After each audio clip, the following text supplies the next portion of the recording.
Welcome back. I'm Janine Stanwood in for Michael Putney. We have checked in with Glenna Milberg on a campaign trail. There's a lot to get to this Sunday. Big news in the presidential race, a looming health emergency, a big soccer game tonight, and we're talking booze on the beach as well. It's a good thing that we have an expert roundtable. Burnadette Norris-Weeks is an attorney in Fort Lauderdale with the law firm of Austin Pamey's Norris-Weeks, and she is the founder of Women of Color Empowerment Institute. Dr. Foreman is professor of political science at Barry University, and David Smiley is a veteran reporter for the Miami Herald, now covering the political beat and campaign 2020. There is a lot to get to this morning. Yes, indeed. But let's talk South Carolina. Joe Biden, we sort of expected that he would probably win, but Sean, did we think he was going to win this big? Well, for Biden, it was a great night. He won bigger than people were thinking going into this weekend. There were 1,000 cuts to the Biden campaign over the past several months. Poor debate performances, not raising money enough, other candidates coming in and taking his lane. So this was a huge win for Joe Biden, and it was, I think, convincing in the terms of the percentage. But it doesn't really reshape the race. We have to see what happens on Tuesday, and Biden is going into Tuesday behind Sanders in the key states. You know, the question is always, do endorsements matter? And Bernadette, we were talking about this before. Jim Clyburn is a very popular member of Congress in South Carolina. Do you think his endorsement played a role? It played a huge role. In fact, I don't think that Vice President Biden would have done as well as he did without that very critical endorsement. I do think, however, the Democratic Party needs to manage expectations with Biden, because we have California coming up, huge state. People have been voting for weeks now, and Bernie Sanders was ahead in the polls, and so we have to take all of that into consideration. Same thing with Texas. Sanders was ahead in the polls, and so I think that the Biden campaign just needs to, siphon off as much as they can, and the ad buys have already been made. Sure. So Bloomberg has been out there making those ad buys, and so there are a lot of things to consider there. And we'll talk about Bloomberg in just a second, but going back to Bernie Sanders, we just heard from Donna Shalala. That was an interview that we did, David, on Friday, where she said, nope, don't think that Bernie Sanders is going to be the candidate. Now it looks like that may be a thing that, Joe Biden may be one step closer to being the candidate. And you've spoken with a lot of the Florida delegation about the possibility of Bernie Sanders is the guy. Right. That's the convenient talking point at the moment. Bernie Sanders is not going to be the nominee. I don't have to address whether I will or will not support him if he is. That case seems a little more like plausible deniability at this point. But Sanders, as you're talking about, Sanders is probably going to be the delegate leader coming out of Super Tuesday. He's also competing in North Carolina, in Massachusetts, in Utah, in Minnesota. There are 14 states on the ballot, and Biden has focused so much on South Carolina that he hasn't really been able to put in the effort or the money in those Super Tuesday states. And Bloomberg, meanwhile, has put in tons of money, but he's still polling middle of the pack. So it'll be interesting to see how things shape up. But Floridians like Donna Shalala should be prepared for Bernie Sanders to still be in the delegate lead coming out of Super Tuesday. Bloomberg, talking about money, boy, he has spent a lot of money, and he was sort of thinking that he was maybe going to plug that hole in case Biden did not sort of surge. What does he do now? What does Bloomberg do now? And is it too late for him? Should he have campaigned in South Carolina? Well, hindsight is 20/20 for all these candidates. They'd like to go back and have some do-overs. But, in many ways, I think we are just where we thought we were going to be today.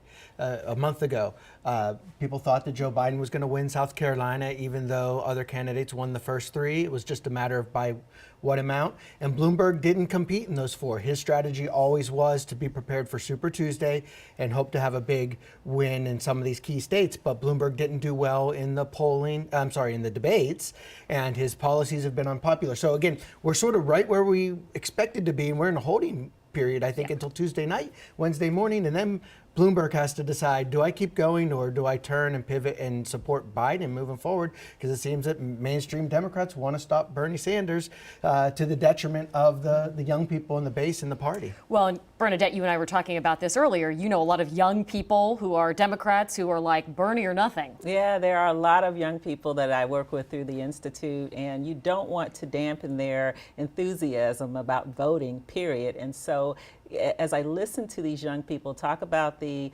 election, and if Bernie is not the Democratic nominee, you hear them say things like, they would have taken it away from us, that kind of thing. And so it's really, the Democrats are going to have to figure out another way to manage this other than saying, he just won't be, because if that happens, it's just going to feed into that narrative that somehow something's been done to prevent him from being the nominee, if in fact he is. Right, like it was taken from him. Yes, that's right. Once again. Right. So, Klobuchar, Buttigieg, they were sort of presenting themselves as the moderates, sort of in contrast to, the Bernies and the Warrens. Do they have a path forward? Doesn't look like it. Pete Buttigieg doesn't seem to be resonating with minority voters at all. Amy Klobuchar, I thought should have sort of pulled a George Costanza like in Seinfeld after New Hampshire and just, bowed out right there on top, because it doesn't seem like she can win the nomination. But, it's really all about money and a path forward. And if those highly paid consultants are telling the candidates that they can still win, it's hard to convince yourself to get off of the big screen of national politics. And go back to the Senate. Right. Where it's a little more, a little more grim.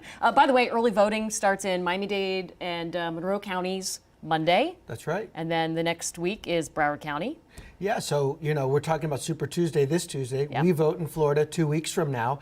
But as you just said, people will start voting now. So all this talk about polls and who wins, many people have made up their minds and cast their ballot. And so it's hard to catch up with what you do moving forward when people have already But people seem to be holding on to their ballots right now in Florida and in other states where there is early voting. So usually we get to, at this point, about 2/3 of the vote is in by the time we get to Election Day. It'll be interesting to see if we hit that point or if people are really waiting to the last minute, which if you watch the coverage from other states that have already voted, a lot of people remain undecided until the last minute. This race is so fluid right now. It is. We have to talk about coronavirus for a second, because boy, that is another big story, and that's also a story that has influenced politics as well, or at least it's been politicized on both sides. An update from the Donna Shalala interview: 1 death now in the United States, and we now know that 15 people were being tested in Florida, 4 under investigation. Was Florida slow to give us information, David? Yeah, they were, and whether it was due to pressure or the feeling that people needed to be more informed, the governor did decide on Friday to tell his Surgeon General that he needed to release the money.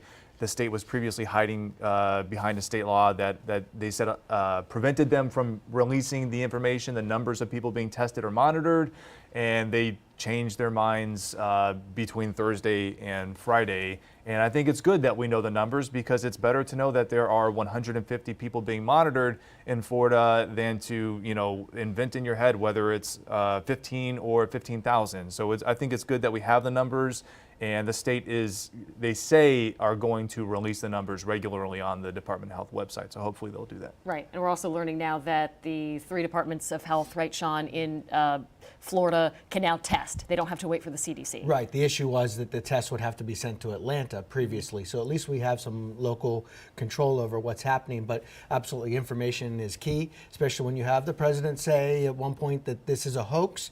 I think he actually walked that back a little bit. He said what's the hoax was that Democrats were saying that they were cutting money for the CDC. Right. But we need people to be on the same page. Somebody died in Washington State. That means that they probably had contracted this 2 to 3 weeks ago. So other people could be contaminated. More information is better. It is a big story here in South Florida, and of course we're going to continue our discussion right here at the Roundtable when we come right back. Welcome back. I'm Janine Stanwood in for Michael Putney. Glenna Milberg, of course, is on the road, and I have my powerhouse roundtable, and we're discussing a lot of things, including Bernadette coronavirus. And you were saying that you'd like to hear from the experts a little more. Absolutely. I think it's time to hear from the experts more. If you saw the very awkward news conference earlier in the week or last week, and the president's just chomping at the bits behind the experts speaking about the health threat. I mean, this issue has become so politicized, and it's unfortunate because it's clear that there is a public health threat out there that needs funding, deserves attention, and with a climate that we're in where there is rising nationalism, there are issues with trade wars, there are, all of these things going on. It makes it more difficult to work with other superpowers to really address this issue adequately, and we need to hear from those people who have the knowledge and have been working their whole lives to deal with issues like this.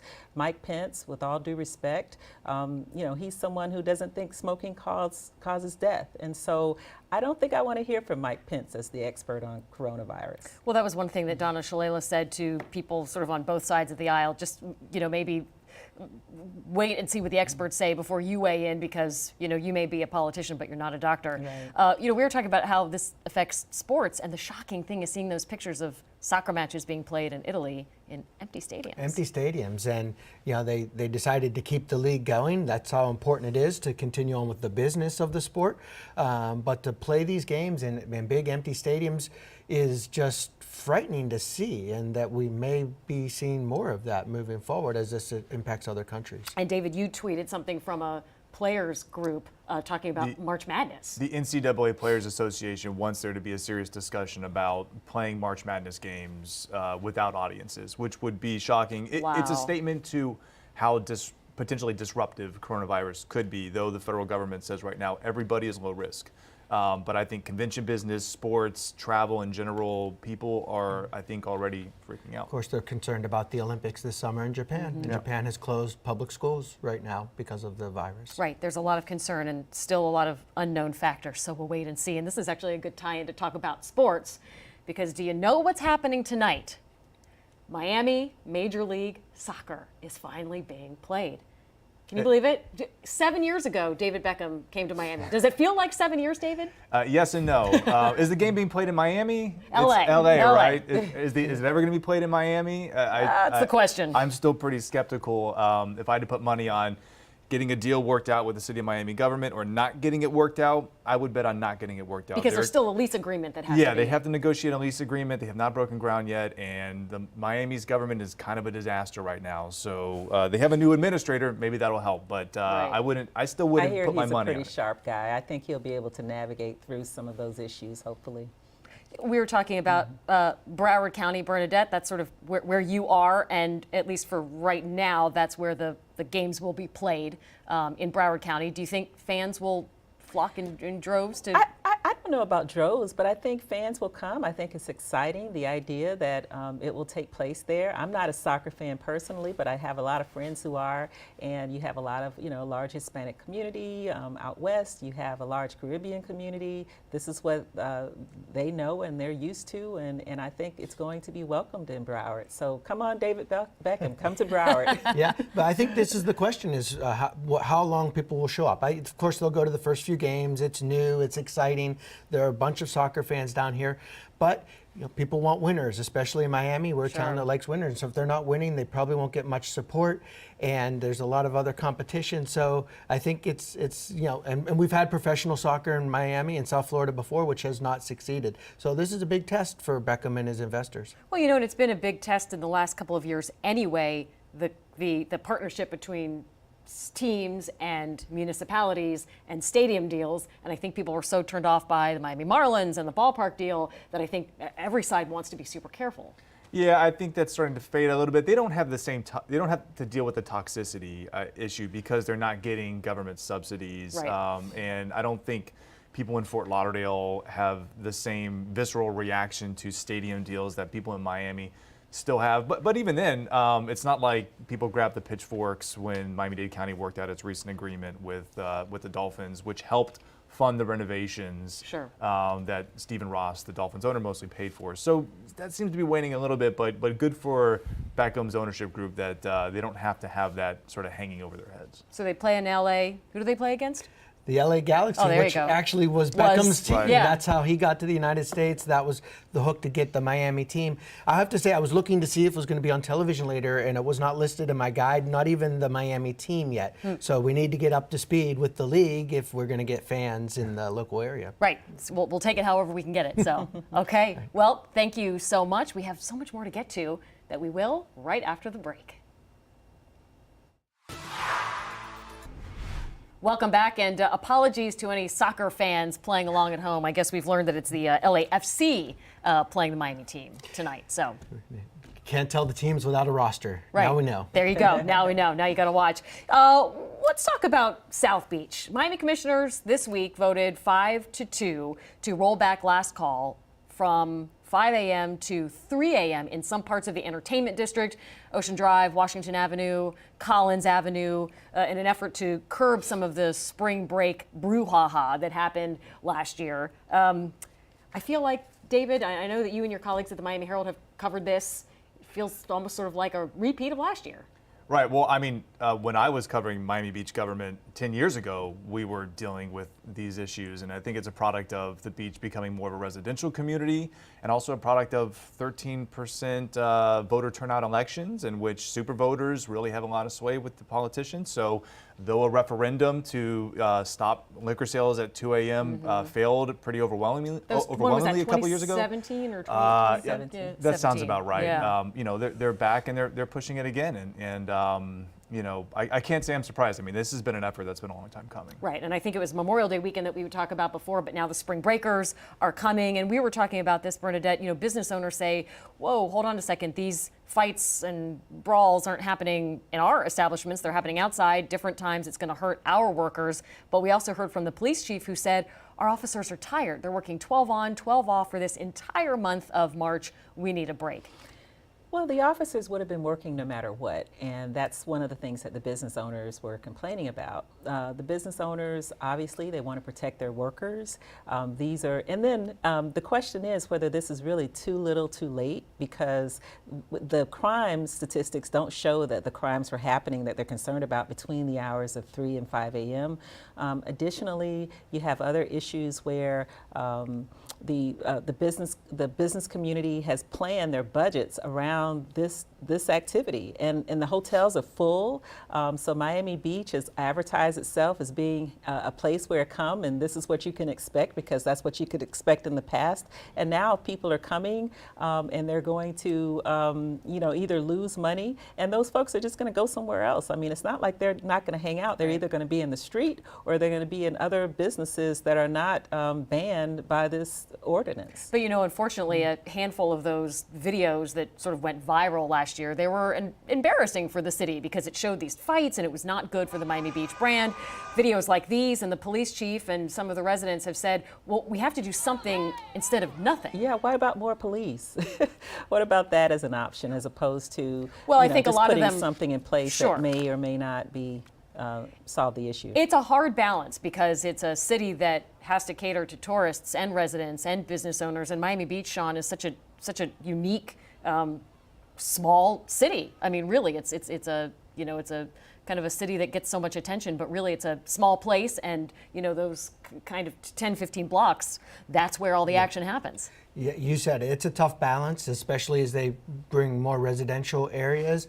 I lived on the beach for 10 years, and it's nice to be able to walk to those areas and have late night entertainment, but also there's the trade-off of the threats to public safety and the congestion. But some of those images we saw there were happening during daylight, so I'm not sure what changing the hour in the morning that alcohol is sold is going to make a difference. As was noted, a lot of the problems are separate from what's happening in the Strip from 3 to 5 a.m. Well, the new revised sort of ordinance will start on March 13th, I believe, and it will go for 6 days. So we'll. And that's the other thing. happens. This is odd to do it right now, right before the season coming in 1 week. Why not the whole month? Right. So probably not the right way to roll this out. It's not the right way at all. And some of the images that you saw, they don't just take place just that time of year or concerning particular people. There are things that take place so they have a comprehensive plan that they really need to look at in terms of studying and trying to solve.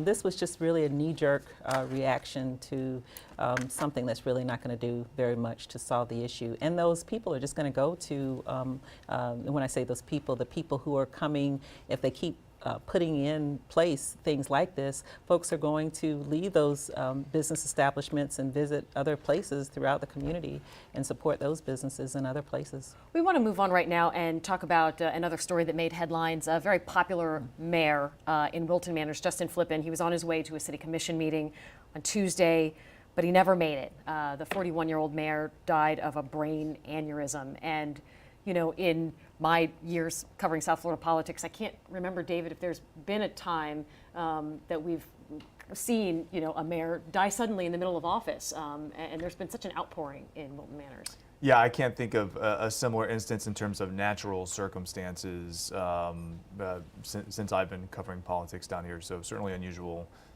And we were talking about Burnadette. It's you know, kind of makes you want to hug your relatives a little tighter. Oh yeah, especially with this being an issue or something that can happen suddenly. It's a silent killer.